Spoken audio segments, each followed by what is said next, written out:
നമസ്കാരം. ബഹുമാന്യനായ ശ്രീ മോഹൻലാൽ ലാലേട്ടൻ ഗൃഹലക്ഷ്മി മാഗസിനിൽ ഓഷോയെക്കുറിച്ച് എഴുതുന്ന ആർട്ടിക്കിളിനെ കുറിച്ച് പറഞ്ഞുകൊണ്ടുള്ള എൻ്റെ കഴിഞ്ഞ ദിവസത്തെ വീഡിയോ.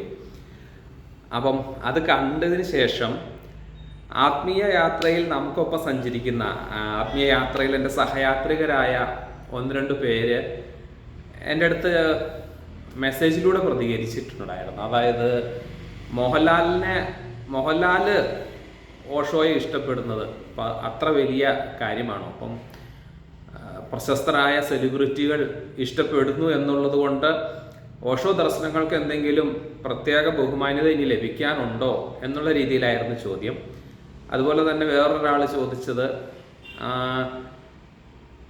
മോഹൻലാലിന് എന്ത് ആത്മീയ നിലവാരമാണ് ഉള്ളത്, ഓഷോയെക്കുറിച്ച് ഓഷോ ദർശനങ്ങളെ പരിചയപ്പെടുത്തുവാൻ മോഹൻലാലിന് എന്ത് ആത്മീയ നിലവാരമാണ് ഉള്ളത്? ഇപ്പം ഒരു സിനിമാ രംഗത്ത് പ്രവർത്തിച്ച് പ്രശസ്തനായി തീർന്ന ഒരു സെലിബ്രിറ്റി എന്നതുകൊണ്ട് ഇതുപോലെ ബോധോദയം നേടിയ ഒരു മഹാഗുരുവിനെ പ്രതിനിധീകരിച്ച് സംസാരിക്കുവാനൊക്കെ ഉള്ള ലെവലിലോട്ട് മോഹൻലാൽ എത്തിയിട്ടുണ്ടോ? കാരണം മോഹൻലാൽ സിനിമാ രംഗത്തെ പല കോൺട്രവേഴ്സികളിലും നിഷ്പക്ഷമായ നിലപാടുകൾ എടുക്കുകയും ഓഷോയെ പോലെ ഒരു വെട്ടിത്തുറന്ന് പ്രതികരണ രീതിയൊന്നും അല്ലെങ്കിൽ ആർജവമോ ആത്മവിശ്വാസമോ തൻ്റെ ഇടമോ പ്രദർശിപ്പിച്ചിട്ടില്ല. അപ്പം മോഹൻലാൽ ഓഷോയെ ഇഷ്ടപ്പെടുന്നു അല്ലെങ്കിൽ ഒരു ഓഷോ ലവറാണ് എന്ന് പറയുന്നത് കൊണ്ട് അതത്ര വലിയ കാര്യമാണോ എന്ന് എൻ്റെ ഒരു ഫ്രണ്ട് ചോദിക്കുകയുണ്ടായി. എനിക്ക് മനസ്സിലാക്കാൻ കഴിഞ്ഞത്, ഞാൻ ആ വീഡിയോ ചെയ്തത് ഒരു പറഞ്ഞ കാര്യങ്ങൾക്കൊരു ക്ലാരിറ്റി വന്നില്ല എന്നുള്ളതാണ് ഞാൻ അതിൽ നിന്ന് മനസ്സിലാക്കുന്നത്. ഞാൻ എന്താണോ പറയാൻ ഉദ്ദേശിച്ചത് അത് ആ വീഡിയോയിലൂടെ വ്യക്തമായില്ല എന്നാണ് ഞാൻ കരുതുന്നത്. ഇല്ലെങ്കിൽ ഇത്തരത്തിലുള്ള ചോദ്യങ്ങൾ വരത്തില്ല.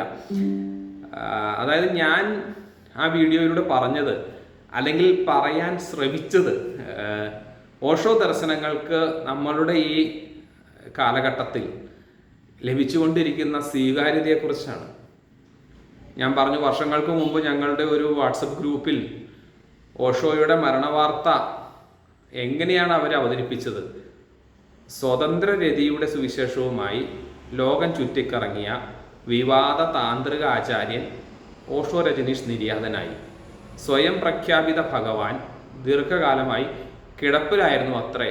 അങ്ങനെ ആ രീതിയിലാണ് അദ്ദേഹത്തിൻ്റെ മരണത്തെ മലയാളത്തിലെ ഒരു പ്രമുഖ പത്രം നമ്മളോട് ആ വാർത്ത അറിയിച്ചു തന്നത്. അപ്പം അത് ഗാലറിയിൽ നോക്കിയിട്ട് അതിൻ്റെ ആ ഒരു ക്ലിപ്പിംഗ് ഞാൻ പിന്നെ കണ്ടില്ല. അത് ഒരുപാട് വർഷം മുമ്പാണ് ഞാനത് കണ്ടത്. പക്ഷേ എങ്കിലും ആ വരികൾ ഞാൻ വ്യക്തമായിട്ട് ഓർത്തിരിക്കുന്നു. കാരണം അതെന്നെ അത്രത്തോളം വേദനിപ്പിച്ചിരുന്നു. സ്വതന്ത്ര രതിയുടെ സുവിശേഷകനായിരുന്നില്ലല്ലോ ഓഷോ. പക്ഷെ ഇന്നും പലർക്കും ഓഷോയെ കുറിച്ചുള്ള ഒരു കാഴ്ചപ്പാടെന്ന് പറയുന്നത് കുത്തഴിഞ്ഞ ജീവിതം എങ്ങനെയും ജീവിക്കാം, അതാണ് ഏറ്റവും വലിയ കാര്യമെന്ന് പഠിപ്പിച്ച ഒരു ആത്മീക ആചാര്യൻ എന്നുള്ള രീതിയിലാണ്. കാരണം എൻ്റെ ഒരു സുഹൃത്ത് ജർമ്മനിയിലാണ് ജോലി ചെയ്യുന്നത്. അപ്പം അദ്ദേഹം പറഞ്ഞ കാര്യം, ജർമ്മനിയിൽ പോയിട്ട് ഓഷോയുടെ പേര് പറഞ്ഞാൽ ചിലപ്പോൾ തല്ല് കിട്ടുമെന്ന് രായെന്നാണ്. അത് ഈ അടുത്ത കാലത്ത് എന്നോട് പറഞ്ഞതാണ്. അപ്പോൾ ഇപ്പോഴും ഓഷോയെ സംബന്ധിച്ചുള്ള തെറ്റിദ്ധാരണകൾ നിലനിൽക്കുമ്പോൾ ലാലേട്ടനെ പോലെയുള്ള മലയാളക്കര വളരെയധികം അംഗീകരിച്ച ഒരുപാട് ആരാധകരുള്ള ഒരു കലാകാരൻ അദ്ദേഹത്തെ മനസ്സിലാക്കുകയും അദ്ദേഹത്തെക്കുറിച്ച് പൊതുവേദിയിൽ ജനങ്ങളോട് സംസാരിക്കാൻ തയ്യാറാവുകയും ചെയ്തു എന്നുള്ളത് എനിക്ക് വളരെ സന്തോഷം നൽകിയൊരു കാര്യമായിരുന്നു. അപ്പോൾ ആ സന്തോഷമാണ് ഞാൻ വീഡിയോയിലൂടെ പങ്കുവച്ചത്. മാത്രവുമല്ല, ഇപ്പോൾ മോഹൻലാലിൻ്റെയോ സാക്ഷാൽ ഓഷോയുടെ തന്നെയോ സ്പിരിച്വൽ കാലിബർ അളക്കുവാനുള്ള യാതൊരു സ്കെയിലും നമ്മുടെ അടുത്തില്ല. നമുക്ക് ഇവരുടെ ആരുടെയും ആത്മീക നിലവാരത്തെ അളക്കാൻ കഴിയില്ല. അവരുടെ വ്യക്തിപരമായ ജീവിതങ്ങൾ നോക്കിയിട്ട് നമുക്ക് ഒരിക്കലും അവർക്കൊരു മാർക്കറ്റ് കൊടുക്കാനുള്ള യാതൊരുവിധ മാനദണ്ഡങ്ങളുമില്ല. ഓഷോയുടെ വ്യക്തിപരമായ ജീവിതം നോക്കുകയാണെങ്കിലും മോഹൻലാലിൻ്റെ വ്യക്തിപരമായ ജീവിതം നോക്കിയിട്ടാണെങ്കിലും നമുക്കൊന്നും തീരുമാനിക്കാൻ കഴിയില്ല. ശ്രീ രമണ മഹർഷി ഭഗവാൻ തിരുവണ്ണാമലയിൽ ഉണ്ടായിരുന്ന സമയത്ത് സ്വാതന്ത്ര്യ സമരം അരങ്ങേറിക്കൊണ്ടിരിക്കുകയാണ് നമ്മുടെ നാട്ടിൽ. അദ്ദേഹം സ്വാതന്ത്ര്യ സമര രംഗത്തൊന്നും പ്രത്യക്ഷപ്പെട്ടിട്ടില്ല. അപ്പം അതിനെക്കുറിച്ച് അദ്ദേഹത്തോട് ചോദിച്ചിട്ട്, താങ്കൾ എന്തുകൊണ്ടാണ് ഫ്രീഡം മൂവ്മെൻറ്റിൽ പങ്കെടുക്കാത്തത്? ഇതുപോലെ ധാരാളം അനുയായികളുള്ള ശ്രദ്ധിക്കപ്പെട്ട അങ്ങയ്ക്ക് എന്തുകൊണ്ട് ഇന്ത്യൻ സ്വാതന്ത്ര്യ സമരത്തിൽ പങ്കെടുക്കാതെ ഇരിക്കാൻ എങ്ങനെ കഴിയുമെന്നാണ് അന്നത്തെ ചോദ്യം. അപ്പൊ ഞാൻ പറഞ്ഞത് ഇവരുടെ ഒന്നും വ്യക്തി ജീവിതങ്ങളിലേക്കൊന്നും നോക്കിയിട്ടൊന്നും മാർക്കിടാനൊന്നും നമുക്ക് കഴിയില്ല. നമുക്ക് ചെയ്യാൻ കഴിയുന്ന ഒരു കാര്യമുണ്ട്, നമ്മളിൽ ഉണ്ടാകുന്ന പരിവർത്തനത്തെ ശ്രദ്ധിക്കുക. ഇപ്പൊ ഗ്രഹലക്ഷ്മി മാഗസിനിലെ ആർട്ടിക്കിൾ, മോഹൻലാൽ ഓഷോയെ കുറിച്ച് പറയുന്ന ആർട്ടിക്കിൾ വായിച്ചപ്പോൾ എനിക്കുണ്ടായത് എന്നിലുണ്ടായ ഒരു വൈബ്രേഷൻ, അതിനെയാണ് ഞാൻ ശ്രദ്ധിക്കുന്നത്. ഓഷോ പുസ്തകങ്ങൾ വായിക്കുമ്പോൾ, ഓഷോയുടെ പ്രഭാഷണങ്ങൾ കേൾക്കുമ്പോൾ എന്നിലുണ്ടാകുന്ന മാറ്റം, എൻ്റെ ദാഹത്തിൻ്റെ ശമനം, എൻ്റെ ഉള്ളിൽ ഇരുന്നു കൊണ്ട് ആരോ പറയുന്നു, സത്യമാണ് ഞാൻ കേൾക്കുന്നത്, അതിനെ ശരിവയ്ക്കുന്നു. അതുകൊണ്ട് തന്നെ ഞൊച്ചൂർ വെങ്കട്ടരാമൻ സ്വാമിജികൾ അദ്ദേഹത്തിൻ്റെ പ്രഭാഷണങ്ങളിൽ പറയുന്ന ഒരു കാര്യമുണ്ട്, അജ്ഞാനികളായിട്ട് ആരുമില്ല, ജ്ഞാനികൾ മാത്രമേ ഉള്ളൂ. ജ്ഞാനം മനസ്സിലാൽ മൂടപ്പെട്ട് കിടക്കിയിരിക്കുന്നു. നമ്മുടെ ഉള്ളിൽ അകക്കാമ്പിൽ നമുക്കറിയാത്ത ഒരു രഹസ്യവും ഈ ആത്മീക ആചാര്യന്മാർക്ക് ആർക്കും നമ്മളോട് പറയാനില്ല. ഇത് കേൾക്കുവാനുള്ള ക്ഷമത നമുക്കുണ്ടോ ഇല്ലയോ എന്നുള്ളിടത്താണ് കാര്യം. ധ്യാനം ആ ക്ഷമതയിലേക്ക് നമ്മളെ കൊണ്ടുപോകും എന്നാണ് ഓഷോ പറഞ്ഞത്. ഓഷോയ്ക്ക് ശേഷം പ്രളയം എന്നുള്ള രീതിയിൽ ഓഷോ സംസാരിച്ചിട്ടേ ഇല്ല. ഞാൻ മാത്രമാണ് ഏക രക്ഷകനെന്നും ഓഷോ പറഞ്ഞിട്ടില്ല.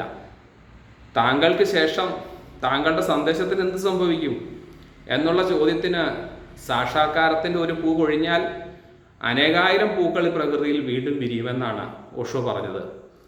ലൈവായിട്ട് ഈ എക്സിസ്റ്റൻസിൽ നിന്നുള്ള സന്ദേശത്തെ കേൾക്കുവാൻ നിങ്ങൾ ക്ഷമതയുള്ളവരായിത്തീരണം. നിങ്ങളുടെ ഡേറ്റ ഓൺ ആയിരിക്കണം. ആ ഡേറ്റ ഓൺ ആകുന്നതിന് വേണ്ടി നിങ്ങൾ മെഡിറ്റേഷൻ നിങ്ങൾക്ക് സ്വായത്തമാക്കിയിരിക്കണം എന്നുള്ള കാര്യമാണ് ഓഷോ പറഞ്ഞത്. അപ്പം ഞാൻ പറഞ്ഞു, ഓഷോയുടെ ദർശനങ്ങളെ മോഹൻലാൽ മനസ്സിലാക്കിയിട്ട് ലാലേട്ടൻ്റെതായ രീതിയിൽ ലാലേട്ടൻ അത് പറഞ്ഞപ്പോൾ അത് കേൾക്കാൻ വളരെയധികം മനോഹരമായൊരു അനുഭൂതിയായിട്ടാണ് എനിക്ക് തോന്നിയത്. കാരണം അദ്ദേഹം ചുരുങ്ങിയ വാക്കുകളിൽ വളരെ ആഴത്തിലാണ് ആ ആർട്ടിക്കിളിൽ സംസാരിച്ചിരിക്കുന്നത്. അദ്ദേഹം പറഞ്ഞത് ഓഷോയുടെ ദർശനത്തിൻ്റെ അടിസ്ഥാനം ധ്യാനമാണെന്നാണ്. ഓഷോയുടെ ദർശനത്തിൻ്റെ അടിസ്ഥാനം ധ്യാനമാണെന്നുള്ള കാര്യം അദ്ദേഹത്തെ അത്രയേറെ മനസ്സിലാക്കിയിട്ടുള്ള ഒരാൾക്ക് മാത്രമേ പറയാൻ കഴിയുള്ളൂ. ഇപ്പം ലോകത്ത് നിലവിലുള്ള എല്ലാ കാര്യങ്ങളെക്കുറിച്ചും തന്നെ ഓഷോ സംസാരിച്ചിട്ടുണ്ട്. ലൈംഗികത, സമ്പത്ത്, അധികാരം, പ്രശസ്തി എന്നീ മേഖലകൾ എങ്ങനെയാണ് ഒരു മനുഷ്യനിൽ സ്വാധീനം ചെലുത്തുന്നത് എന്നുള്ളതിനെക്കുറിച്ച് ഓഷോ പറഞ്ഞിട്ടുണ്ട്. എന്തുകൊണ്ടാണ് അധികാരത്തിന് വേണ്ടി മനുഷ്യൻ ആർത്തി പിടിക്കുന്നത്? എന്തിനു വേണ്ടിയാണ് പണത്തിന് പിന്നാലെ മനുഷ്യൻ പാഞ്ഞുകൊണ്ടിരിക്കുന്നത്? എന്തിനു വേണ്ടിയാണ് പ്രശസ്തിക്ക് വേണ്ടി ഒരു മനുഷ്യൻ ആഗ്രഹിക്കുന്നത്? അംഗീകാരവും പദവിയും പരിഗണനയും ആഗ്രഹിക്കുന്ന ഒരു മനുഷ്യൻ്റെ ഉള്ളിലെ ശിശുവിനെ ഓഷോ അഭിസംബോധന ചെയ്ത് സംസാരിച്ചു. അപ്പം ഇതിനെല്ലാം, ഈ ദാഹങ്ങൾക്കെല്ലാം അറുതി വരുത്തുവാൻ നമ്മളുടെ ആന്തരിക നിധി കണ്ടെത്താതെ നമുക്ക് സാധിക്കില്ല. അവനവൻ്റെ ഉള്ളിലെ ഉള്ളം തൊട്ട ഉറവ എന്നാണ് അതിൻ്റെ പേര് തന്നെ. നമ്മളുടെ ഈ ആർട്ടിക്കിൾ, ഗ്രഹലക്ഷ്മിയിലെ ആർട്ടിക്കിളിന് കൊടുത്തിരിക്കുന്ന പേര് ഉള്ളം തൊട്ട ഉറവ എന്നാണ്. ദാഹാർത്തരായ മനുഷ്യരാണ് മറ്റുള്ള മനുഷ്യരെയോ സ്ഥാനമാനങ്ങളെയോ അവസ്ഥാന്തരങ്ങളെയോ ആശ്രയിച്ചുകൊണ്ട് അതിനുവേണ്ടി തൻ്റെ ഊർജ്ജം ചെലവഴിക്കുന്നത്. കൂടുതൽ കൂടുതൽ പണക്കാരനായി തീരുക, കൂടുതൽ കൂടുതൽ പ്രശസ്തനായി തീരുക, കൂടുതൽ കൂടുതൽ അധികാരമുള്ളവനായി തീരുക, ജനശ്രദ്ധ ആകർഷിക്കുക, പരിഗണന കിട്ടുന്ന മേഖലകളിലേക്കുള്ള ഈ ഓട്ടം എന്തിനാണ്? ഇങ്ങനെ ഓടി ഓടി കുറെയെല്ലാം ആർജിച്ച് കഴിയുമ്പോഴും നിരാശയുടെ ഒരു തലം, അല്ലെങ്കിൽ അപര്യാപ്തതയുടെ, അപൂർണതയുടെ ഒരു തലം മനുഷ്യൽ നിലനിൽക്കും. എന്നാൽ ധ്യാനത്തിലൂടെ ഉള്ളം തൊട്ട ഉറവ, ഓഷോയ്ക്ക് കൊടുത്ത പേരാണത്. നമ്മുടെ ഉള്ളത്തെ നാം തൊട്ട് ആ ഉറവയിൽ നിന്ന് നാം പാനം ചെയ്യുമ്പോൾ പിന്നെ നമുക്ക് ഫുൾഫിൽമെൻ്റ് ആണ്, സമ്പൂർണതയുടേതായ ഒരു അനുഭവമാണ്. ഓഷോയുടെ ദർശനത്തിൻ്റെ അടിസ്ഥാനമായ ധ്യാനത്തിൻ്റെ സവിശേഷത എന്താണെന്നാണ് ലാലേട്ടൻ പറഞ്ഞത്? ആഴത്തിലുള്ള മൗനമാണ്. അത് വെറുതെ മിണ്ടാതിരിക്കുന്ന ഒരു മൗനത്തിൻ്റെ അവസ്ഥയില്ല, ആന്തരിക മൗനം. അകക്കാമ്പിലെ ചെലക്കലുകൾ, വിലയിരുത്തലുകൾ, വിശകലനങ്ങൾ, താരതമ്യങ്ങൾ, വിമർശനങ്ങൾ, ഈ അകത്തെ എല്ലാ ചെലമ്പലുകളും അടങ്ങിക്കഴിയുമ്പോഴാണ് യാഥാർത്ഥ്യത്തിൻ്റെ ദർശനം നമുക്ക് ലഭിക്കുന്നത്. അപ്പം അതിന് ആന്തരിക മൗനമാണ് അവിടെ ലാലേട്ടൻ ഉദ്ദേശിച്ചത്. ഓഷോയെ ശരിയായ രീതിയിൽ മനസ്സിലാക്കിയ ഒരാൾക്ക് മാത്രമേ ഈ രീതിയിൽ സംസാരിക്കാൻ കഴിയുള്ളൂ. ഓഷോയുടെ ദർശനത്തിൻ്റെ അടിസ്ഥാനമായ ധ്യാനത്തിൻ്റെ സവിശേഷത ആഴത്തിലുള്ള മൗനമാണെന്ന്. One second. അപ്പോൾ ആ മൗനം, ആ ആന്തരിക മൗനം, ആ മൗനം നിങ്ങളെ ഏകാന്തതയിലെത്തിക്കുന്നു. ആ ഏകാന്തതയുമായി പ്രണയത്തിലാവാനാണ് ഓഷോ പഠിപ്പിക്കുന്നതെന്ന് ശ്രീ ലാലേട്ടൻ ഇതിൻ്റെ തുടക്കത്തിൽ തന്നെ പറയുന്നു. ആ മാഗസിൻ്റെ ഫ്രണ്ടിലുള്ള ഒരു വാക്യമാണ് ഞാൻ പറഞ്ഞത്. ഓഷോയുടെ ദർശനത്തിൻ്റെ അടിസ്ഥാനമായ ധ്യാനത്തിൻ്റെ സവിശേഷത ആഴത്തിലുള്ള മൗനമാണ്. മൗനം നിങ്ങളെ ഏകാന്തതയിലെത്തിക്കും. ഏകാന്തതയുമായി പ്രണയത്തിലാവാനാണ് ഓഷോ പഠിപ്പിക്കുന്നത്. ഇപ്പം നമ്മൾ രണ്ട് വ്യക്തികൾ തമ്മിൽ ചേർന്നിരിക്കുമ്പോൾ മൗനത്തിലായി ഇരിക്കുന്നത് നമുക്ക് വളരെ അസഹനീയമായിട്ട് തോന്നാറുണ്ട്. നമ്മൾ സംഭാഷണം ആരംഭിക്കും. ചിലപ്പോൾ അത് കാലാവസ്ഥയെക്കുറിച്ചായിരിക്കും, ചിലപ്പോൾ വീട്ടിലാരൊക്കെ ഉണ്ട് വിശേഷങ്ങൾ, വീട്ടിലെ വിശേഷങ്ങളായി, പൊളിറ്റിക്സ് ആയിരിക്കും ചിലപ്പോൾ. അതിന് എന്തെങ്കിലുമൊക്കെ കാര്യങ്ങൾ പറഞ്ഞുകൊണ്ട് നമ്മൾ സംഭാഷണം കൊണ്ട് ആ സാഹചര്യത്തെ നിറയ്ക്കാൻ ശ്രമിക്കും. ഇത് സത്യത്തിൽ അവരനെ നമ്മളിലേക്ക് അടുപ്പിക്കുന്നതിന് വേണ്ടിയിട്ടല്ല, അവരിൽ നിന്നും നാം രക്ഷപ്പെടുന്നതിനുള്ള ഒരു മറ സൃഷ്ടിക്കുകയാണെന്നാണ് ഓഷോ പറഞ്ഞത്. കാരണം രണ്ട് പ്രണയിതാക്കൾ, ഗാഢമായി പ്രണയിക്കുന്ന രണ്ട് വ്യക്തികൾ ചേർന്നിരിക്കുമ്പോൾ അവിടെ സംഭവിക്കുക മൗനമായിരിക്കും. കാരണം അവരൻ്റെ സാന്നിധ്യത്തെ നമ്മൾ അത്രയേറെ ആസ്വദിക്കുന്നു. ഈ വീണ്ടും വീണ്ടും വീണ്ടും വീണ്ടും സംസാരിക്കാൻ ഇഷ്ടപ്പെടുന്ന ആളുകൾ, അതിന് മറ്റൊരു തലമുണ്ട്, അവരുടെ ഉള്ളിലെ അസ്വസ്ഥത, അവരുടെ ഇന്നർ റെസ്റ്റ്ലെസ്നെസ്. അത് ഏതോ രീതിയിൽ ത്രോ ഔട്ട് ചെയ്യുകയാണ്, എങ്ങനെ പുറന്തള്ളുകയാണ് സംസാരത്തിലൂടെ. ആന്തരികമായ നിശ്ചലതയും സമ്പൂർണതയും അനുഭവിച്ചൊരു വ്യക്തി മൗനമായിരിക്കാനാണ് ഇഷ്ടപ്പെടുന്നത്. കാരണം അദ്ദേഹത്തിൻ്റെ സാന്നിധ്യം തന്നെ അത്രത്തോളം മതിയായതാണ്. അവിടെ സംഭാഷണത്തിൻ്റെ ഒരു ആവശ്യകത വരുന്നില്ല. ആ പരസ്പരമുള്ള സാന്നിധ്യത്തെ അവർ ആസ്വദിക്കുകയാണ്. അപ്പം ഈ ഓഷോയുടെ ദർശനത്തിൻ്റെ സവിശേഷതയായ ധ്യാനം മൗനമാണ്. ആ മൗനം പ്രപഞ്ചവുമായി, ഈ നിലനിൽപ്പുമായി, ദ ഹോൾ എക്സിസ്റ്റൻസുമായി, ഈ മുഴു ലോകവുമായി പ്രണയത്തിലാകാൻ നമ്മളെ പഠിപ്പിക്കുന്നു. അപ്പോൾ അവിടെ സംഭവിക്കുന്നത് ഒരു ഏകാന്തതയാണ്. കാരണം നമ്മൾ സമ്പൂർണതയാണ്, നമുക്ക് ഒന്നിൻ്റെയും കുറവില്ല. അവിടേക്ക് പൂർണ്ണത എത്തിക്കുവാനായി മറ്റൊരു വ്യക്തിയുടെ ആവശ്യം നമുക്കില്ല. ആ ഏകാന്തതയാണ് ലാലേട്ടൻ ഇവിടെ പറയുന്നത്. ഇപ്പോൾ പൂർണ്ണചന്ദ്രൻ എന്ന് പറയുമ്പം, ഏകാന്ത ചന്ദ്രിക എന്ന് പറയുമ്പോൾ ആ പൂർണ്ണചന്ദ്രൻ്റെ പൂർണ്ണത ഒരിക്കലും നെഗറ്റീവായിട്ടോ അല്ലെങ്കിൽ ഒരു കുറവുള്ളതായിട്ടോ നമുക്ക് തോന്നുന്നില്ല. കാരണം തൻ്റെ സമ്പൂർണതയിൽ ആ പൂർണിമ അങ്ങനെ തിളങ്ങി നിൽക്കുകയാണ്. ആ ഒരു അവസ്ഥയിലേക്ക് ഹ്യൂമൻ ബീങ്സ് ഓരോരുത്തരും എത്തിച്ചേരണം. അതിനാണ് ധ്യാനം. നമ്മുടെ ആന്തരിക നിധി നമ്മൾ കണ്ടെടുക്കാനുള്ള കല.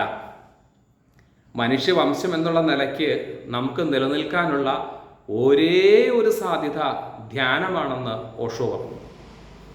കാരണം എക്സിസ്റ്റൻസ് ലൈവായി മെസ്സേജുകൾ തന്നുകൊണ്ടിരിക്കുമ്പോൾ അതിനെ സ്വീകരിക്കുവാനോ എക്സിസ്റ്റൻസിൻ്റെ ഒപ്പം ഒഴുകുവാനോ മനുഷ്യന് കഴിവ് നഷ്ടപ്പെട്ടിരിക്കുന്നു. നൂറ്റാണ്ടുകൾക്ക് മുമ്പുള്ള പ്രത്യയശാസ്ത്രങ്ങളോട് അള്ളിപ്പിടിക്കുകയും ആരൊക്കെയോ പറഞ്ഞു കേട്ട കഥകൾ വിശ്വസിക്കുകയും ആ കഥകൾക്കും പ്രത്യയശാസ്ത്രങ്ങൾക്കും വേണ്ടി ഭാവിയിൽ ഒരു ഉട്ടോപ്പിയ, ഒരു നല്ല കാലം കൊണ്ടുവരുമെന്നുള്ള വിശ്വാസത്തിൽ, ഭാവിയിൽ സംഭവിക്കുമെന്നുള്ള വിശ്വാസത്തിൽ ഇന്ന് ബലികഴിക്കപ്പെടുകയാണ്. ഇന്ന് ചോരപ്പുഴകൾ ഒഴുകുകയാണ്. മനുഷ്യൻ വരച്ച അതിർവരമ്പുകൾക്ക് വേണ്ടി മനുഷ്യർ പരസ്പരം കൊല്ലുകയാണ്. കാരണം അതില്ല എങ്കിൽ മറ്റെന്തുണ്ട് എന്നുള്ള ചോദ്യത്തിന് അവർക്ക് ഉത്തരവില്ല. ഓഷോ പറയുന്നത് യാതൊരു പ്രത്യയശാസ്ത്രത്തിൻ്റെയോ ദർശനത്തിൻ്റെയോ കൾട്ടുകളുടെയോ റിലീജിയനുകളുടെയോ പാർട്ടികളുടെയോ പൊളിറ്റിക്സിൻ്റെയോ ഒന്നിൻ്റെയോ ആവശ്യമില്ല. പേട്രിയോട്ടിസം പോലും തെറ്റാണെന്നാണ് ഓഷോ പറയുന്നത്. കാരണം ഒരു രാജ്യവും ഒരിക്കലും സംസാരിക്കുന്നത് ഞാൻ ഇന്ത്യയാണ് എൻ്റെ അതിർവരമ്പ് ഇതാണ്, ഞാൻ പാകിസ്ഥാനാണ് എൻ്റെ അതിർവരമ്പ് ഇതാണ്. അബോധാവസ്ഥയിൽ ജീവിച്ച ആളുകൾ വരച്ച വരകളാണ് അത് ശത്രു രാജ്യവും ഇത് മാതൃരാജ്യവും ആക്കി തീർക്കുന്നത്. മുഴു എക്സിസ്റ്റൻസുമായി ഒന്നായി തീരണമെങ്കിൽ നമ്മൾ ധ്യാനത്തിലൂടെ നമ്മുടെ ആന്തരിക നിധി കണ്ടെത്തി മനസ്സ് നിശ്ചലമായി സമ്പൂർണതയുമായി ലയിച്ചു തീരണം. അലകൾ അടങ്ങുമ്പോൾ സമുദ്രം പ്രശാന്ത സുന്ദരമായി തീരുന്ന ഒരവസ്ഥ. ഈ പ്രക്ഷുബ്ധമായ മനസ്സുമായി ജീവിക്കുന്ന മനുഷ്യന് മറ്റുള്ള മനുഷ്യർക്കും പ്രക്ഷുബ്ധത കൊണ്ടുവരാൻ മാത്രമേ സാധിക്കൂ എന്നാണ് ഓഷോ പറഞ്ഞിട്ടുള്ളത്. അപ്പം ധ്യാനം മനുഷ്യർക്ക് പരിചയപ്പെടുത്തി കൊടുക്കുന്ന ഇതുപോലുള്ള മഹാന്മാരായ ആചാര്യന്മാരെ ജനങ്ങൾ അംഗീകരിച്ച ആളുകൾ നമുക്ക് പരിചയപ്പെടുത്തുമ്പം അത് തീർച്ചയായും നമ്മൾ ആഘോഷിക്കേണ്ടത് തന്നെയാണെന്നാണ് എൻ്റെ ഒരു വിശ്വാസം. അതിൽ ലാലേട്ടൻ്റെ ആർട്ടുകളിലെ പല ഭാഗങ്ങളും വളരെ മനോഹരമാണ്. ലാലേട്ടൻ പറയുന്നത് തന്നിലൂടെ ഓഷോയെയും ഓഷോയിലൂടെ തന്നെയും കണ്ടെത്തുവാനുള്ള ഒരു പരിശ്രമമാണ് താൻ നടത്തിയതെന്നാണ്. 1-2 വർഷമല്ല, 18 വർഷക്കാലം ഓഷോയുമായുള്ള ജീവിതത്തിന് ശേഷമാണ് ലാലേട്ടൻ ഇതുപോലെയൊക്കെ തുറന്ന് സംസാരിക്കാൻ തുടങ്ങിയത്. കാരണം ശ്രീ പ്രദീപ് കോട്ടക്കൽ, എഴുത്തുകാരനായ ക്ഷമിക്കണം ഞാൻ പേരൊന്നും നോക്കിക്കോട്ടെ, അതെ ശ്രീകാന്ത് കോട്ടക്കൽ, അദ്ദേഹം എഴുത്തുകാരനാണെന്നാണ് എനിക്കറിയാൻ കഴിഞ്ഞത്. അദ്ദേഹമാണ് ലാലേട്ടൻ്റെ ആർട്ടിക്കിളിന് മുമ്പുള്ള ഒരു ആർട്ടിക്കിൾ എഴുതിയിരിക്കുന്നത്. ലാലേട്ടൻ്റെ ഓഷോ ദർശനത്തെക്കുറിച്ചുള്ള ഒരു ഇൻട്രൊഡക്ഷൻ അദ്ദേഹമാണ് കൊടുത്തിരിക്കുന്നത്. 2016 രസതന്ത്രം സിനിമയുടെ ഷൂട്ടിങ്ങിൻ്റെ ഇടയിൽ ഈ ശ്രീകാന്ത് കോട്ടക്കലിനോട് ലാലേട്ടൻ സംസാരിച്ചു. സ്വാമി രാമയുടെ ഹിമാലയത്തിലെ ഗുരുക്കന്മാർക്കൊപ്പം എന്നുള്ളൊരു പ്രശസ്തമായ പുസ്തകം ഉണ്ടല്ലോ, ആ പുസ്തകത്തെക്കുറിച്ച് സംസാരിച്ചതിന് ശേഷം അവരുടെ സംഭാഷണം ഓഷോയിലേക്ക് വഴുതി വീണു. അപ്പോൾ രണ്ടുപേർക്ക് താല്പര്യമുള്ള വിഷയമായതുകൊണ്ട് സംഭാഷണം വളരെ നീണ്ടുപോയി. പിന്നീട് 18 വർഷക്കാലം പല ഷൂട്ടിംഗ് ലൊക്കേഷനുകളിൽ വെച്ച് ലാലേട്ടൻ ഓഷോയെക്കുറിച്ച് സംസാരിക്കുകയും ലാലേട്ടൻ്റെ ഒപ്പം പൂനെ കമ്മ്യൂണിൽ പോയ അനുഭവമെല്ലാമാണ് ശ്രീകാന്ത് കോട്ടക്കൽ അവിടെ എഴുതിയിട്ടുള്ളത്. അപ്പം ആ ഓഷോയെ ശരിയായ രീതിയിൽ മനസ്സിലാക്കിയ ലാലേട്ടൻ കഴിഞ്ഞ 19 വർഷങ്ങൾക്കിടയിൽ എത്രയോ അവസരങ്ങളിൽ ഏതൊക്കെയോ ഇടങ്ങളിലിരുന്നു ഞങ്ങൾ ഓഷോയെക്കുറിച്ച് സംസാരിച്ചു. വായിച്ച പുസ്തകങ്ങളെക്കുറിച്ച്, രജനീഷിന് മാത്രം സാധിക്കുന്ന ഉൾക്കാഴ്ചകളെക്കുറിച്ച്, അദ്ദേഹത്തിൻ്റെ റെബലിയസ് ആയ ജീവിതത്തെക്കുറിച്ച്, ഫലിതബോധത്തെക്കുറിച്ച്, മുഖം നോക്കാതെയുള്ള അഭിപ്രായ പ്രകടനങ്ങളെക്കുറിച്ച്, ഗൗതമ ബുദ്ധൻ്റെ ധർമ്മപദയ്ക്ക് അദ്ദേഹം നൽകിയ ബൃഹത് വ്യാഖ്യാനത്തെക്കുറിച്ച്.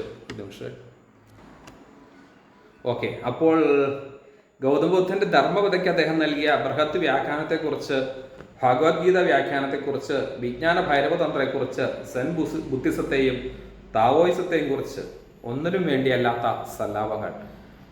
ഓഷോയെ പോലെ എല്ലാ ദർശനങ്ങളെക്കുറിച്ചും, ഭഗവത്ഗീതയ്ക്ക് അദ്ദേഹം നൽകിയ വ്യാഖ്യാനങ്ങൾ, ധമ്മപദയ്ക്ക് അദ്ദേഹം നൽകിയ വ്യാഖ്യാനങ്ങൾ, വിജ്ഞാന ഭൈരവതന്ത്ര, അതുപോലെ തന്നെ സെൻ മാർഗത്തെക്കുറിച്ച്, സൂഫിസത്തെക്കുറിച്ച് മനോഹരമായി എഴുതിയിരിക്കുന്ന പുസ്തകങ്ങൾ, ഇതെല്ലാം വലിയ നിധികളായിട്ടാണ് എനിക്കും അനുഭവപ്പെട്ടത്. കാരണം ഓഷോയുടെ വാക്ക് തന്നെ ലോകത്തിലെ എല്ലാ ആത്മീയ ധാരകളിലൂടെയും ഞാൻ അലഞ്ഞു നടന്നിട്ടുണ്ട്. അനേകായിരം പൂക്കളിൽ നിന്നും ഞാൻ തേൻ ശേഖരിച്ചു വെച്ചിട്ടുണ്ട്. നിങ്ങളുമായിട്ട് ആ മധുവെല്ലാം പങ്കിടാൻ ഞാൻ വന്നിരിക്കുകയാണ്, ഞാൻ അതിന് തയ്യാറാണെന്നാണ് ഓഷോ പറഞ്ഞത്. അത് ഓഷോയുടെ പാതയിലൂടെ സഞ്ചരിക്കുന്ന എല്ലാവരുടെയും ഒരു അനുഭവമാണ്. നമുക്ക് ഏതിനെക്കുറിച്ച് പഠിക്കണമെങ്കിലും മനസ്സിലാക്കണമെങ്കിലും ഓഷോയുടെ പുസ്തകങ്ങളെ സമീപിച്ചാൽ മാത്രം മതി എന്നുള്ളത്. അപ്പം ഇനിയും ധാരാളം കാര്യങ്ങൾ ഈ 2 ആർട്ടിക്കിളിൽ നിന്ന് തന്നെ നമുക്ക് പറയാനായിട്ട് സാധിക്കും. എന്തായാലും സമയം നീണ്ടു പോകുന്നതിൽ ഞാൻ ഓഫീസിൽ ഇരുന്നുകൊണ്ടാണ് സംസാരിക്കുന്നത്, ഇടയ്ക്ക് ഇൻ്റർഫിയറായി പോകുന്നത് അതുകൊണ്ടാണ്. ഞാൻ പിന്നീട് ഇതിനെക്കുറിച്ച് കൂടുതൽ സംസാരിക്കാനായിട്ട് ആഗ്രഹിക്കുന്നു. Okay, thank you for watching.